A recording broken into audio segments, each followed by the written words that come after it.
자, 안녕하십니까. 이승만 교수입니다. 자, 이번 시간에는 2023년에 출제되었던 이금류 스포츠 지도사 필기 시험 중 스포츠 교육학 과목의 기출문제를 풀어보는 시간을 갖도록 하겠습니다.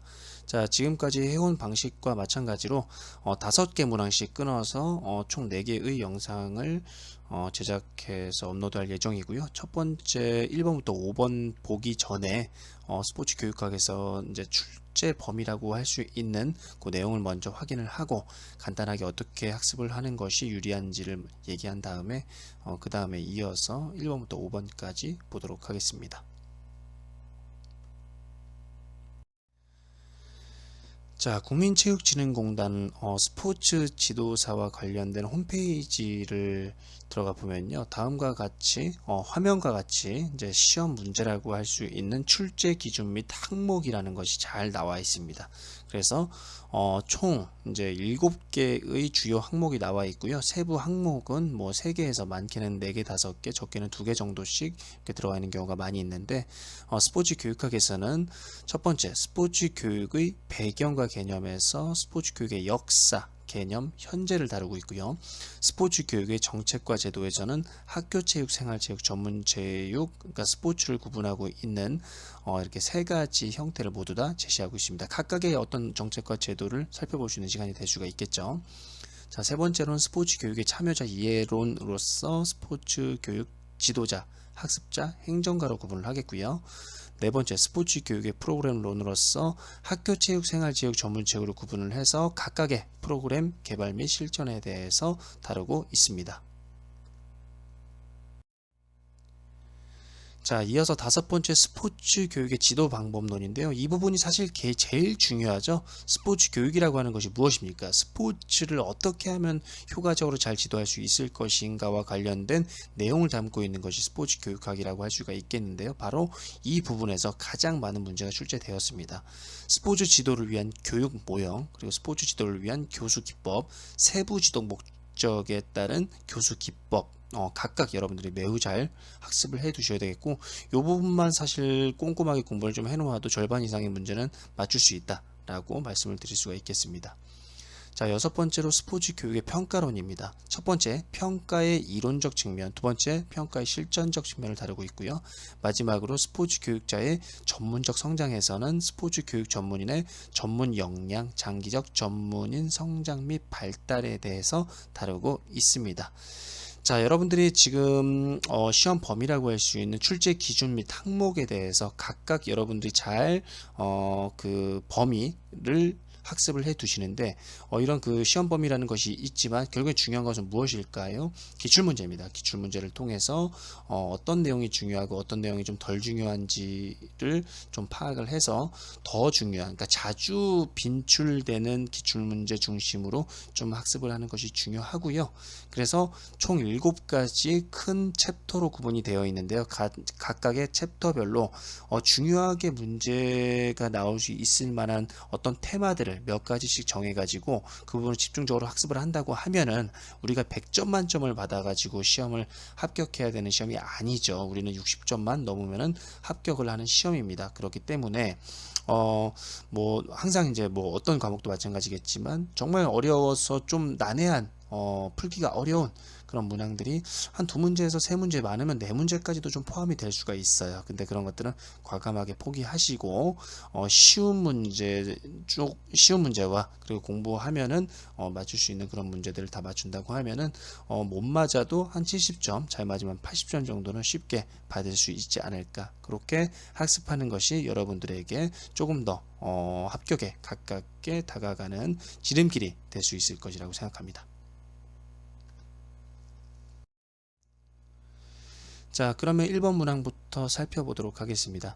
보기에서 설명하는 스포츠 교육 평가의 신뢰도 검사 방법은, 자, 이것은 바로 스포츠 평가론에서 그죠? 스포츠 지도 평가론에서 나온 문항이다라고 볼 수가 있겠죠.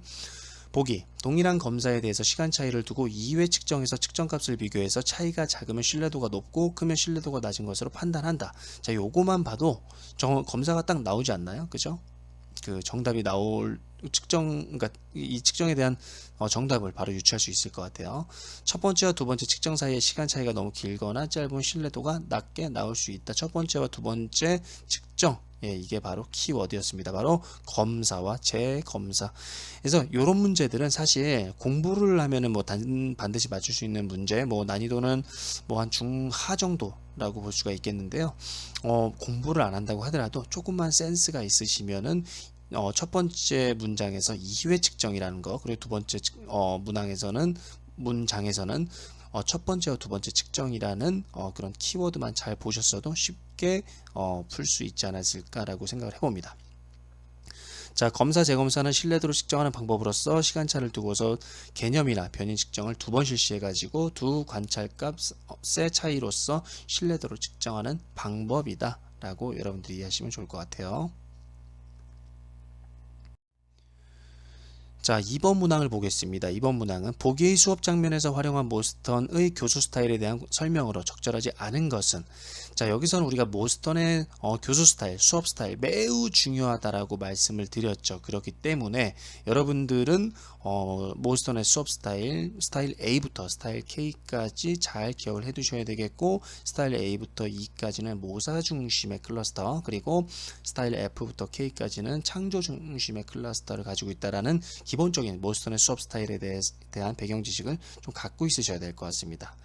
자, 보기를 보겠습니다. 신체 활동 종목으로서는 축구고요. 학습 목표는 인프런트 킥으로 상대방 수비수를 넘겨 동료에게 패스할 수를 있다. 그리고 수업 장면, 지도자가 계속 질문을 하고요. 학습자는 계속 답변을 하고 있어요. 수비수가 있을 때 수비수를 넘겨 동료에게 패스하려면 어떻게 공을 차야 할까?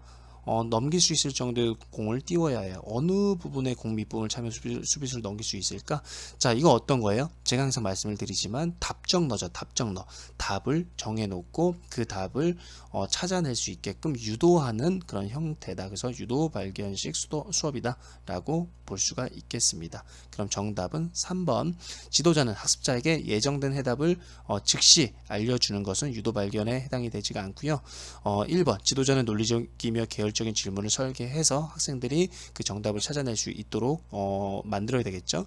그리고 지도자는 질문에 대한 학습자의 해답을 검토하고 확인할 필요가 있겠고, 4번 지도자는 학습자와 지속적으로 상호작용하면서 의사결정을 하기 때문에 의사소통 빈도가 굉장히 좀 높은 게 바로 이 수업 스타일의 특징이다 라고 말씀을 드렸습니다. 그래서 답정너인 유도발견 수업이다 라고 보시면 될 것 같습니다.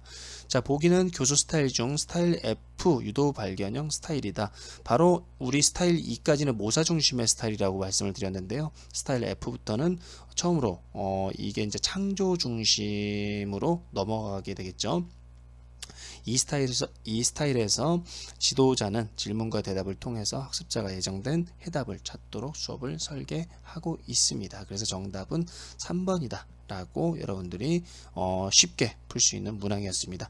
사실 이게 이제 유도발견 그 스타일을 잘 알았으면 너무 쉽게 풀 수 있는 문제인데, 요것도 사실 조금만 센스가 있었으면은 수업 장면을 잘 읽어보면은 지도자가 학습자에게 예정된 해답을 즉시 알려주지 않는 것을 알잖아요. 그죠?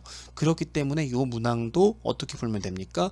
조금 센스만 있었으면 유도발견 이 스타일에 대해서는 한 글자도 뭐 보기나 뭐 문항이나 해답지에 이렇게 뭐 유도발견이라는 글자가 단 한 개도 없죠. 그죠? 몰라도 풀 수 있는 문제였다라고 볼 수가 있겠습니다. 자, 세 번째, 로젠샤인과 퍼스트가 제시했던 학습 성취와 관련된 지도자 변인에 해당하지 않는 것은 이라고 되어 있습니다. 그럼 이런 것들은 사실 암기 문제예요. 그죠? 로젠샤인과 퍼스트가 제시한 학습 성취와 관련된 지도자 변인들은 어떤 것이 있을까요? 보면 되겠는데, 바로 지도자의 경력은 여기에 해당이 되지 않습니다. 그죠? 명확한 과제 제시, 지도자의 열의, 프로그램의 다양화와 같이 현재의 지도자의 어떤 모습들이 굉장히 중요한 건데, 지도자의 경력 같은 경우는 과거의 얘기죠. 그렇기 때문에 이것도 사실 몰라도 로젠샤인과 퍼스트를 잘 몰라도 풀 수 있지 않았을까, 개인적으로 그렇게 좀 생각을 해보고 있습니다. 자, 지도자의 경력은 학습자들의 학습 성취에 영향을 미칠 수 있는 변인에 해당되지 않습니다. 이보다 지도자가 프로그램을 다양화하고 명확하게 과제를 제시해서 열정을 가지고 지도하는 것이 학습자의 학습 성취를 향상시킬 수 있는 매우 중요한 변인이다 라고 볼 수가 있겠습니다. 그래서 정답은 1번 체크하시면 될 것 같아요. 자, 이어서 4번 가도록 하겠습니다. 링크가 제시한 교수 전략 중 한 명의 지도자가 수업에서 공간을 나누어 두 가지 이상의 과제를 동시에 진행하는 것은 무엇일까요? 그죠? 한 명의 지도자가 공간을 나누어서 과제를 동시에 진행하는 것. 사실 요거는 그 링크의 교수 전략을 조금 알고 있어야 풀 수 있는 문항이었다라고 볼 수가 있겠습니다. 사실 요거는 그 암기 수준은 아닌 것 같고요. 요거는 그 이해 수준, 그죠? 블룸이 제시했던 지식이해 적용 분석 종합 평가 중에 아마 이해 정도에 해당이 되지 않을까 싶습니다. 정답은 스테이션 교수죠. 여러 개의 스테이션을 만들어 놓고 뭐 예를 들어서 농구 수업을 할 때 한쪽은 드리블, 한쪽은 패스, 한쪽은 뭐 레이업, 한쪽은 세트슛 이렇게 해가지고 로테이션을 돌리면서 뭐 각각 그 스테이션마다 10분씩 할애를 해가지고 학습자들이 그것을 이제 연습할 수 있도록 하고 10분이 지나면은 호루라기 등 이제 여러 가지 신호를 주어서 학생들이 이렇게 로테이션을 해가지고 다음 기능을 배울 수 있도록 하고 이렇게 수업을 진행하는 것을 바로 우리는 스테이션 교수, 뭐 다른 말로 이제 과제식 수업 이렇게 이야기를 하고 있습니다. 자, 방금 말씀드렸듯이 스테이션 교수는 교육 목표나 내용에 따라서 학습자들을 모둠으로 구분한 후에 각 모둠에 교사가 위치하여 해당 주제를 가르치고 학습자는 교육이 끝난 후 다음 장소로 옮겨감으로써 수업이 진행되는 일종의 협력 교수의 형태이다 라고 볼 수가 있겠습니다. 자, 첫 번째 나와 있는 자기 교수는 학습자 스스로 진도를 조절해서 학습하는 형태이고 2번 팀 티칭은 복수의 교사로 된 팀이 종래의 학급의 수배에 해당되는 학습자 집단을 협동해서 지도하는 방식입니다. 뭐 예를 들어서 초등학교에서 담임 교사와 이 그 스포츠 강사가 함께 또는 체육 전담 교사가 함께 수업을 진행하는 것이 팀 티칭의 형태이다라고 볼 수가 있겠죠. 자, 세 번째 상호 교수는 학습자들이 서로 함께 지도하며 수업을 이끌어 나가는 방식이다. 이렇게 이해하시면 될 것 같고요. 링크가 제시했던 문항에서는 스테이션 교수를 이야기하고 있다라는 점 잘 기억을 해두시면 되겠습니다. 자, 이어서 5번 문항 보겠습니다. 보기는 국민체육진흥법 제18조의 3 스포츠윤리센터의 설립에 관한 내용이다. 기역 니은에 들어갈 용어가 바르게 연결된 것은 보기 체육의 기역 확보와 체육인의 니은을 위하여 스포츠윤리센터를 설립한다. 국민체육진흥법 이렇게 나오다 보니까 조금 이게 어렵지 않을까라는 생각이 들 수 있을 것 같아요. 하지만 뭐 물론 이제 이 내용을 잘 알았다면 쉽게 풀 수 있었을 것 같긴 한데 스포츠 윤리센터 자체가 힌트가 될 수 있죠. 스포츠 윤리입니다. 윤리. 그러면은 체육인의 어떤 확보인가요? 공정성이고 체육인의 인권 보호를 위해서 스포츠 센터를 설립한다. 정답은 4번이라고 체크하시면 될 것 같습니다. 그래서 국민체육진흥법 제18조의 3 스포츠 윤리센터의 설립에는 다음과 같은 조항이 담겨 있다. 체육의 공정성 확보와 체육인의 인권 보호를 위해서 스포츠 윤리센터를 설립한다. 라는 내용이 잘 담겨 있습니다. 하지만 이제 이런 것들을 보면은 우리가 지금 1번부터 5번까지 풀었지만 뭐 어느 정도 학습이 되어 있다고 하면은 뭐 그 내용에 대해서 되게 깊게 알지 않는다고 하더라도 어느 정도 그 센스만 있으면 맞출 수 있는 그런 문항들이 굉장히 많았다라고 볼 수 있겠습니다. 자, 이렇게 해서 1번부터 5번까지 마무리하도록 하고요. 이어서 6번부터 10번 문항까지 계속 알아가 보도록 하겠습니다.